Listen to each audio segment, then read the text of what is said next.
Hi everyone, welcome back to my channel where we talk about skincare and consistency because skincare is not at all overnight thing, it is a journey. And welcome to the second video of this year 2026 of Goodbye Skincare. जितने भी product हैं जो खत्म हुए हैं इनके मैं final words आपको दूंगी that whether I will be repurchasing them or not. So if you're interested then continue watching the video. I'm going to start with the cleansers first. ये दोनों ही मेरे husband के empty हैं, मैंने नहीं इनको empty किया. सबसे पहले है this Olay Regenerist cleanser. Now he was asking me कि यार मेरे ना cleanser खत्म हो गए हैं, कौन से मंगवाऊँ? तो I was like कि if you want cheap and best, these are the one because I know इनमें fragrance है but इनके textures बहुत अच्छे हैं जैसे कि उनको पसंद है. हालांकि आप कोरियन की तरफ भी जा सकते हो जैसे फेस शॉप के हैं या 365 वाली रेंज है फेस शॉप की या टोनी मोली वाले हैं. They are also good but वो 700-800 के होते हैं. ये 150-200 रुपये के पड़ते हैं. इक्वली सेम काम करते हैं. फ्रेग्रेंस उनमें भी होती है इनमें भी होती है बट येस उनको मेन होता है पर्पस कि उनका फेस क्लीन हो जाए and this serves the purpose really well. तो this one is also really good. तो ये इनका येलो वाला दोनों ही अच्छे हैं. आई थिंक ही सेड कि ये वाला उतना अच्छा नहीं है, येलो वाला ज़्यादा अच्छा है बट मैंने ये ट्राई करे हैं I think 2-3 years back.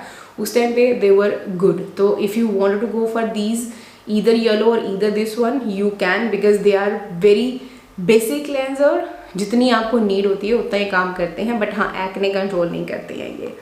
Second one is Mamaearth का beetroot gentle face wash. I don't get the hype of these gentle cleansers. These are only for people who are very dry skin, sensitive skin जो foaming cleanser नहीं लगा सकते हैं. ये सिर्फ उनके लिए हैं. Other than that मुझे gentle cleansers का सिस्टम समझ नहीं आता है until or unless they are acne wash और benzoyl peroxide wash तब तो समझ में आता है. इस तरह के I don't know, like now I have switched to single cleanser. Morning and night में सेम क्लेंजर यूज़ कर रही हूँ इसलिए I am getting you know headache of thinking about these extra thing in the skin care routine. Otherwise मैं खुद भी अभी सोच रही हूँ कि यूजुअली जब भी मुझे कहीं अपना जैसे you know skin care back pack करना होता था तो मुझे 2 क्लेंजर रखने पड़ते थे, मॉर्निंग का अलग रात का अलग. But now I am sorted. I am only using 1 cleanser morning and night. So yeah no ये आई थिंक किसी एक PR बॉक्स के अंदर आया था. अदरवाइज तो मैं खुद से तो मैं इसको नहीं खरीदने वाली. Of course I would prefer इनका rice cleanser, not this one. The next one is this peace host cleansing gel from dab to fab. अब ये मैंने खुद के लिए लिया था. ऑफ कोर्स मैंने इसको यूज़ भी किया है. मैंने ऑब्वियसली इट वॉज एक्सपेंसिव और मैंने इसको ये सोच के लिया था the way the brand claims कि it works as 2-in-1 product, like it works as a cleansing balm and then as a water based cleanser as well, which actually it failed very badly. मतलब मैंने इसको 1 नहीं 2 नहीं 3 नहीं 4 नहीं 5-10 बार हर तरह से मैंने इसको यूज़ करके देख लिया है. This does nothing. It's just a normal morning cleanser जो मैंने मामाअर्थ का आपको दिखाया वैसा ही क्लेंजर है ये. जेंटल क्लेंजर जिसकी I don't think so we need. अब मैं ये सोच के लिया था कि ये मेरे दोनों पर्पस सर्व करेगा. मैं एज अ क्लेंजिंग बाम इसको यूज़ कर लूँगी, मेल्ट करेगा मेरे मेकअप को एंड देन मैं वॉश करूँगी and I am good to go. Useless. इतना महंगा प्रोडक्ट. सिर्फ और सिर्फ ये पैकेजिंग का पैसा है. फॉर्मुलेशन में माइक्रोबायोम को सपोर्ट करने वाले इंग्रेडिएंट वैसे भी कोरियन क्लेंजर्स आप उठाओ 500-600 वाले उसमें आपको वो मिल जाते हैं. इज़ नथिंग स्पेसिफिक कि हाँ जो इसके अंदर जो है वो किसी और के अंदर नहीं है. So not very happy with the formulation. Just packaging fancy है, कुछ एक्स्ट्रा ऑर्डिनरी नहीं है. So no I would say good bye to this as well. Next up is this toner. I will call this toner, हालांकि नाम इसका lotion है. This is doctor George cica pair lotion but this is intensive soothing repair treatment lotion but I will call it a toner because जिसका texture था वो toner की तरह ही था. it was nothing like lotion. तो मैं इसको ऐसे हाथ पे डाल के ऐसे पानी की तरह ही इसको अप्लाई करती थी. मुझे नहीं पता कि ये कुछ करता था या कुछ नहीं करता था, बट इतना पैसा अगर मैं एक टोनर में या किसी भी चीज़ में लगा रही हूँ, I expect results, to be very honest. Like इसका जो जेल है, I have seen miraculous result, है ना। विद इन 30 मिनट में रेडनेस गायब हो रही है, स्किन आपकी सूद हो रही है। That was missing here. Normal एक आपको हाइड्रेशन के लिए एक एक्स्ट्रा लेयर ऐड करना है, you can go for this one, but again too expensive for cica, too expensive. Cica ही लेना है। कॉजरेक्स का आता है, 700 का पड़ जाता है आपको। सीका एल्कोहल टोनर है, उनका एक सीका टोनर भी है, वो भी आई थिंक 1200-1300 के आसपास पड़ जाएगा आपको डिस्काउंट पे, मैकरॉन पे या साइट्स पे, मोस्टली उतने में पड़ जाता है। This one was for I think 2800 और 3000 रुपीज़। सो उसके हिसाब से वर्थ इट नहीं लगा मुझे, लाइक इसमें पैसा इन्वेस्ट करना, because you have better option. जो काम इसने करना है वो और काम कोई और टोनर भी कर देगा, बट हाँ, इनका जो मॉइस्चराइज़र है वैसा काम कोई और मॉइस्चराइज़र नहीं कर पाता है। सो मेरे लिए वही एक प्रोडक्ट होगा जिसको मैं रीपरचेज करना चाहूँगी। ये एक बार यूज़ कर लिया, हो गया, not going to repurchase, so bye bye. Next up is this Aveen का thermal spring water, खत्म हो गया है। ये एक्चुअली हाफ बचा हुआ था, बट कल अर्जुन के नीचे डाइपर रैश हुए थे, तो मैंने कहा चलो ठीक है, इसको ख़त्म करना है, काफ़ी टाइम से पड़ा हुआ है, तो मैंने स्प्रे किया and then they started playing with this and ख़त्म कर दिया उन्होंने स्प्रे कर करके। बट एनीवे 300 ml की क्वांटिटी है ये, 2600 का पड़ता है। बट अब जो काम ये करता है, इससे बेटर काम मेरा रोज़ वाटर कर रहा है। इसको मैं आईज में नहीं डाल सकती थी, रोज़ वाटर को मैं आईज में डाल सकती हूँ। तो जब मैं इसको लगाती थी, स्किन डेफिनेटली सूद होती थी, बर्निंग सेंसेशन काम डाउन होती थी। I loved it. This is my think 3rd repurchase, है ना। If you follow me you know. But इसके साथ प्रॉब्लम ये होती थी कि आप इसको आईज में नहीं स्प्रे कर सकते हो directly, you can't put this in eyes. Even यहाँ पे भी कहीं पे मेंशन नहीं है कि आप इसको आईज में डाल सकते हो। सो जब लगता था कि यार आंखों में भी कुछ चाहिए, आप इसको नहीं डाल सकते, but now I have my rose water, तो अब मुझे इसकी नीड नहीं लगती है। एंड जो काम ये कर रहा है उस रेडनेस को सूद करने के लिए, या बच्चों के फेस पे लगाना है, या कहीं पे भी रेडनेस हो गई है, इरिटेशन हो गई है, सनबर्न हो गया है, तब मैं इसको लगाती थी। तो वो काम मेरा रोज़ वाटर बहुत आराम से कर रहा है। मेरे बच्चे भी उसको लगाते हैं, बच्चे आँख में भी उसको डलवाते हैं डेली रात को सोने से पहले। तो if that one is working really well, तो मैं इतना 2600 रुपया क्यों खर्चूंगी, है ना। So good bye to this as well. Next empty is this medicube का PDRN pink collagen capsule cream. Absolutely love this one. Definitely going to repurchase this one जब भी मुझे मिलेगी। अभी मुझे ये नहीं मिल रही है, it's out of stock everywhere। कहीं है, please let me know। I love it because एक तो PDRN है, मेडिक्यूब का PDRN I feel is the best one because it's not vegan, it's not plant derived, it's basically purely science, है ना। जो fish DNA का, जो सामन DNA का जो PDRN है, that is the best one. And वही है जो आपके स्किन में रीजनरेशन शो करेगा, आपके रिपेयर में हेल्प करेगा। सो आई एब्सोल्युटली लव दिस। 5% इसमें नियासिनामाइड भी था, जेल कंसिस्टेंसी है, बीच में क्रीमी बबल्स हैं जिनको आप अपनी नीड के अकॉर्डिंगली यूज़ कर सकते हो। Absolutely love it. Like medicube device के साथ भी बहुत अच्छे से काम करता है। एंड अगर आपका स्किन बैरियर रिपेयर नहीं है, if you want your skin damage है, पील के बाद लगाना है, शेविंग के बाद लगाना है, this one is really good and most importantly has suited perfectly on my comedone prone skin. मुझे कॉमेडॉन्स नहीं हुए हैं इससे, so yeah definitely going to repurchase this one again. Next up is again from medicube. This is collagen jelly cream. Collagen plus इसके अंदर hydrolyzed collagen है, soluble collagen है and collagen है। तो बेसिकली ये कोलेजन जेली क्रीम है। इसका मैंने रिव्यू आपको रिसेंटली दिया है मेडिक्यूब के प्रोडक्ट्स का, यहाँ चेक कर लेना। So this one actually a good gel moisturiser. इसको आप मॉर्निंग के टाइम पे लगा सकते हो, रात के टाइम पे लगा सकते हो। You can use it as a sleeping mask, majorly ये एक्चुअली मेरे को मिली थी जब मैंने मेडिक्यूब की डिवाइस ली थी, उसके साथ ये फ्री आई थी मैकरॉन ब्यूटी की तरफ से। तो ये बेसिकली हेल्प करती है जब आपको मेडिक्यूब का डिवाइस चलाना है, तो उसमें ये बहुत अच्छे से काम करती है for your booster and for your कौन सा मोड है वो लास्ट वाला, उसके लिए।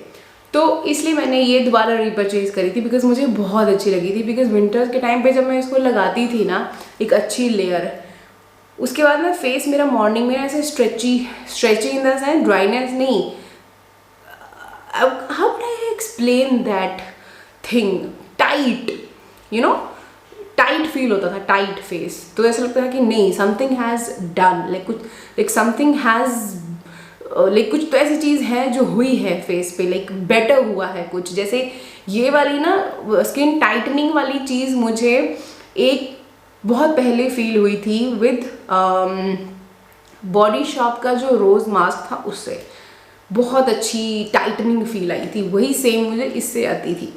तो that's why I have repurchase. अभी इसका बैकअप मेरे पास पड़ा हुआ है and would love to repurchase again because of course I have the device and I have to use it. हालांकि उसको आप किसी और के साथ नहीं आप उतने अच्छे से चला सकते हो। आप उस डिवाइस को मेडिक्यूब के प्रोडक्ट्स के साथ ही चला पाते हो, क्योंकि या तो आपको वो स्लिपरी चीज़ चाहिए जो आपको किसी और प्रोडक्ट में मिल जाए तो बहुत अच्छा, बट आई फील एक ब्रांड के प्रोडक्ट ही यूज़ करने चाहिए। क्योंकि जब मैं उसको यूज़ करती थी, एक तो मैं जो उसका माइक्रो करंट मोड है उसके लिए आपको वाटरी कंसिस्टेंसी चाहिए बूस्टर, और दूसरा जो मोड है उसके लिए आपको स्लिपरी चीज़ चाहिए जो लंबे टाइम तक स्लिप होती रहे, ताकि आप अच्छे से उसको चला सको।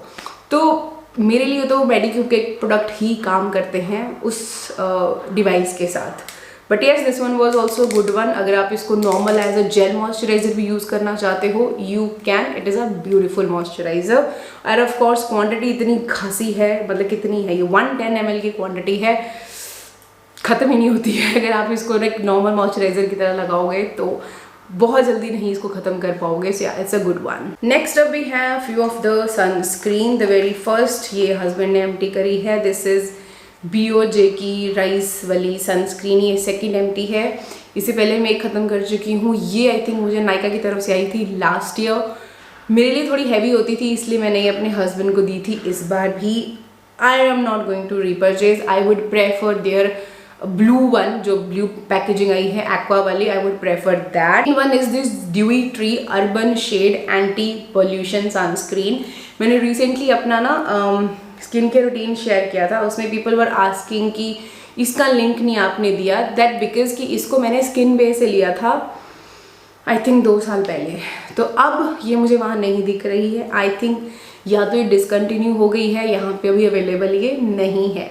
आई लव इट बिकॉज ये मिनरल सनस्क्रीन है, थोड़ी सी पिंक टोन अप इफेक्ट ये देती है, स्किन अच्छी लगती है। लाइक अगर आपको मेकअप नहीं करना है तो डल नहीं लगता इससे, फेस डार्क नहीं लगता, and has suited perfectly on my Comedon prone skin, so that's why I have repurchased it. ये मेरी सेकेंड ट्यूब थी जो मैंने ख़त्म करी है। अभी मैं देखूँगी दोबारा मिलेगी तो आई मे repurchase it again, because mineral sunscreens मिलना और ऊपर से ऐसी मिनरल सनस्क्रीन जो Comedon prone skin पे काम कर जाए, इट्स वेरी डिफ़िकल्ट। सो मैं ढूंढूंगी, अगर मुझे मिलेगी, जब भी मिली मैं लिंक उसका ज़रूर शेयर कर दूंगी इंस्टाग्राम पे। बट या it's a beautiful one and I won't be saying good bye to this. Next empty is this skin inspired की इनवी शील्ड 365 80+ वाला सनस्क्रीन स्प्रे। ये वो था जो शार्क टैंक इंडिया में आया था और वहीं पे देखने के बाद मैंने इसको लिया था। इसका मैंने इंडिविजुअल रिव्यू भी आप लोगों के साथ शेयर किया है, बट ज़्यादा लोगों ने उस पर रिस्पॉन्स नहीं दिया है, आई डोंट नो क्यों। बट क्विक अगर मैं बताऊं तो येस, ये it's easy, application is very easy. जैसे गोवा में मैं गई थी तो वाटर प्रूफ है, तो आप आराम से इसको स्प्रे करो, let it sink and then घूमो जैसे मर्जी, दिक्कत नहीं होती है। बट अगर आपका स्किन सेंसिटिव है मेरे जैसा, तो आपको दाने दाने निकलने का इशू आ सकता है इसके साथ। Other than that I love it, but quantity बहुत जल्दी ख़त्म, लाइक क्वांटिटी बहुत कम है। 100 ml फॉर 700-800 रुपीज़, 800 रुपीज़ की है 100 ml, बहुत जल्दी ख़त्म हो जाती है। अगर आप डेली यूज़ करो इसको, आर्म्स एंड लेग्स और जितना आपका एरिया एक्सपोज्ड है, it will hardly last you for 1 week, not more than that. तो उसके हिसाब से मुझे एक्सपेंसिव लगी। If you really need something spray form में, तो yes it definitely help to prevent you from tan से डेफिनेटली प्रोटेक्ट करती है, बट स्किन इरिटेशन से नहीं ये आपको प्रोटेक्ट कर पाती है। अगर आपका स्किन एलर्जिक है तो आपको एलर्जी निकल सकती है, क्योंकि इसके अंदर बहुत हाई कंटेंट का परफ्यूम एंड अल्कोहल है। आई मे रीपरचेज, कभी मुझे दोबारा ऐसा होगा कि हाँ मेरा फिर कहीं घूमने का बन रहा है और मैं बहुत टाइम के लिए एक्सपोजर में होंगी। हालांकि अब मेरा यहाँ पे, जब से मैं यहाँ शिफ्ट हुई हूँ, मेरा एक्सपोजर बहुत ज़्यादा हो रहा है, क्योंकि मुझे डेली अमायरा को स्कूल छोड़ना होता है एंड देन स्कूल से लाना होता है। So I am out in the sun and of course अभी घर की भी बहुत सारे काम बचते हैं जो हम होने बाकी हैं, पेंडिंग है, तो उसके लिए मुझे ऑन एंड ऑफ बाहर निकलना पड़ता है एक्टिवा पे। तो obviously I need to protect my skin. हालांकि आई वेयर ग्लव्स, मैं सनस्क्रीन तो लगाती हूँ, उसके बाद मैं ग्लव्स भी पहनती हूँ, because sunscreen is not something कि हाँ बस लगा लिया एंड देन बस खुले होके धूप में निकल रहे हो कि भाई अब धूप से कुछ नहीं होगा, ऐसा नहीं है। Sunscreen is one factor, physical protection is another thing जो आपको करनी होती है। इधर ग्लव्स पहनो, फेस को कवर करके रखो, दैट इज़ मस्ट। बट हाँ, आई मे रीपरचेज अगेन। मुझे जब भी अच्छी ऑफ पे मिलेगी या इससे बेटर मुझे कुछ ऑप्शन मिलेगी तो I would love to repurchase this again. Next empty is this underarm roll on from WishCare. I don't know यार, जब मैंने ना पहला जो मुझे नायका की तरफ से आया था, that one was really good. I have absolutely love it. मैंने आपको बताया था कि फ्रेग्रेंस बहुत अच्छी है, लॉन्ग लास्टिंग है और मुझे बहुत अच्छी लगी एंड आई विल बी रीपरचेजिंग। तो जब मैंने खुद से परचेज किया ना, तो आई डोंट नो इसमें से इतनी गंदी, वियर्ड, अजीब सी केमिकल सी, अजीब सी खट्टी सी स्मेल आ रही है। आई थिंक या तो इस बैच में कुछ इशू है या इस पर्टिकुलर प्रोडक्ट में कुछ इशू है, but something is not fine with this particular product. तो इसलिए मैं इसको ना यूज़ ही नहीं कर पा रही और ये ना भरा पड़ा है। So this is a total waste for me now. I don't know, अब now I am very skeptical कि क्या मुझे दोबारा पैसे लगाने चाहिए या नहीं। तो मुझे बताना कि ये स्मेल वाला, ये गंदी सी खट्टी सी जो अजीब सी स्मेल है यार, लाइक वो फ्रेग्रेंस वाली जो चीज़ है वो बहुत नीचे दबी हुई है, पर ये पंजेंट सी स्मेल बहुत ज़्यादा स्ट्रॉन्ग है। लाइक फर्स्ट वाली में नहीं थी, इसमें है। आई डोंट नो क्यों। तो बताना मुझे कि ये सिर्फ किसी एक बैच में इशू था या सच में ही ये ऐसे ही हैं, कोई एक वो गलती से अच्छा आ गया है मुझे। तो लेट मी नो, उसके accordingly then I will see कि मुझे ये लेना है या मुझे केमिस्ट आर्ट प्ले की तरफ जाना है। Next are few of the hair care empties. एक तो मैंने ये आपको दिखाए थे मॉक्सी वाले, है ना, इसका मैंने रिसेंटली आपको रिव्यू दिया, आपको पता है ये कैसे बेकार हैं। उसके बाद देखिए विल्वा गोट मिल्क शैम्पू था, इसका भी रिव्यू मैंने आपको दिया था। मैंने आपको बताया था कि शैम्पू अच्छा है बट बालों की लेंथ को बहुत ज़्यादा ड्राई कर देता था। मास्क इसका उतना अच्छा नहीं था कि वो उस चीज़ को स्मूद आउट कर पाता।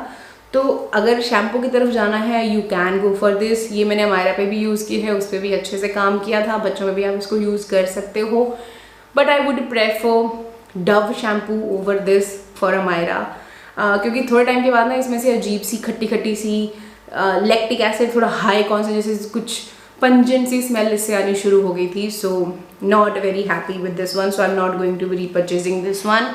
नेक्स्ट एम्प्टी ये मम्मी ने करी है, डर्माको की पेप्टाइड शैम्पू वाली। आपको पता है अच्छे से काम करता है ये, स्पेशली ऑयली स्कैल्प पे सूट करता है शैम्पू। इसका बैकअप 1 या 2 मेरे पास अभी पड़े हुए हैं, मैं खुद भी वो ओपन करूँगी, क्योंकि अभी करंटली जो मैं शैम्पू यूज़ कर रही हूँ ना, वो स्कैल्प को ऑयली कर रहा है। तो ये बड़ी दुविधा वाली चीज़ हो जाती है कि ऐसा शैम्पू ढूंढना जो आपके स्कैल्प को ऑयली ना करे। इट्स वेरी डिफ़िकल्ट मेरे लिए। तो दिस वॉज द वन जो ऑयली स्कैल्प पे आराम से सूट किया था। तो I will be using it now and दोबारा अगर रीपरचेज करना हुआ तो डेफिनेटली रीपरचेज करूँगी। सब इज़ दिस रेडकेन का एसिडिक बॉर्न कॉन्सेंट्रेट सैम्पल। ये मुझे फ्री आया था मेरे कुछ प्रोडक्ट्स के साथ, 30 ml का। ये ख़त्म हुआ है। इसके साथ एक और था मेरे पास जिसको मैंने भी रखा है कि कभी कहीं ट्रैवल पे ले जाना हो तो मैं फिर उसको लगा सकती हूँ। I absolutely love this. Repurchase भी हुआ है, एज यू कैन सी पीछे अभी भी ये पड़ा हुआ है इधर। मैं इसको लगाती हूँ जब भी मुझे लगता है कि बाल बहुत ज़्यादा फ्रिजी हो रहे हैं, because this works really really well. And definitely going to repurchase again until और अनलेस मुझे कोई इसकी रिप्लेसमेंट मिलती है। Next empties are these Redken का acidic gloss shampoo and conditioner completely ख़त्म हो चुके हैं। इनके बारे में मैं बात कर चुकी हूँ, if you have missed it आप चेक कर सकते हो। I need to get these again, क्योंकि अभी तो चलो वॉश ऑफ हो गया है कलर, अभी तो क्या ही मैं कर सकती हूँ इस कलर का। बट हाँ, दोबारा अगर मैंने रिफ़्रेश करवाया कलर तो डेफिनेटली आई नीड दीज, क्योंकि नॉर्मल शैम्पू बहुत जल्दी कलर निकाल देता है, ये फिर भी थोड़ा डिले कर रहे थे। तो अगर लेना हुआ तो फिर मैं दोबारा यही परचेज़ करूँगी, क्योंकि ये जो शैम्पू है ना, ये जो शैम्पू है, this works really well on my oily scalp. पता नहीं, I am so sorry my battery died. So I was saying कि ये जो शैम्पू है ना रेडकेन के, स्पेशली इनका जो मिंट अमाइनो वाला था, ये वाला था, they work really well on my oily scalp. बाकी के अगर मैं लॉरियल की बात करूँ, इवन कैरेस्टास वाले, ट्रेसमे हो गया, बहुत सारे ऐसे ब्रांड्स हैं जिनके शैम्पू मेरे स्कैल्प पे सूट नहीं करते हैं, लाइक ऑयल बहुत जल्दी आना शुरू हो जाता है। सो दैट्स वाई मुझे ऐसा लगता है कि मुझे दोबारा यही लेना पड़ेगा, या तो फिर मैं मैट्रिक्स वाले लूँगी। पर मैट्रिक्स में कलर प्रोटेक्ट वाला आई नीड टू फाइंड कौन सा वाला है जो कलर प्रोटेक्शन वाला है, आई नीड टू चेक, क्योंकि मैंने लॉरियल का भी ट्राई करके देखा है, पिंक वाला, वाइटामिनो वाला, वो भी ऑयली स्कैल्प कर देता है। ये बहुत ज़्यादा एक्सपेंसिव है। This combo is for 5000 rupees, 4500। No हर महीने इतना नहीं खर्च सकते हैं हम। बट हाँ, विल सी, अगर मुझे कोई और बेटर ऑप्शन मिलेगी I will let you know. Otherwise what I can do is conditioner हटा के I can only get this, क्योंकि कंडीशनर तो मैं किसी और का भी लगा सकती हूँ, वो स्कैल्प पे नहीं जाना है, ये स्कैल्प पे जाना है जो चीज़ ऑयली कर रही है। तो मैं फिर ये ले लूँगी, ये रहने दूँगी। But I would love to repurchase these again, जब भी इन पे अच्छा डिस्काउंट या ऑफर मिलेगा I would love to grab these again. अभी और भी बहुत सारे होंगे जो मैंने आपको शायद last good by skin care में दिखाए थे कि हाँ ये भी ख़त्म है, बट इनके बारे में बात नहीं हुई इसलिए नहीं दिखा पा रही हूँ मैं। तो मुझे नहीं पता मैं उनके बारे में इंडिविजुअल रिव्यूज़ कब बना पाऊँगी, या मैं कौन सी वीडियो में उनको कैसे क्लब कर पाऊँगी, मुझे नहीं पता। बट कुछ भी हुआ तो फिर मैं काम करूँगी, नेक्स्ट वीडियो में मैं उनको भी इंक्लूड कर ही दूँगी। तो या that was it. I hope this video was little bit helpful. थोड़ी सी भी हेल्प हुई, थम्स अप देना, चैनल को सब्सक्राइब जरूर कर लेना and press the bell, notification bell, so आगे आने वाले वीडियोस को आप मिस ना कर पाओ। So now I'm gonna see you in my next. Until then, take care.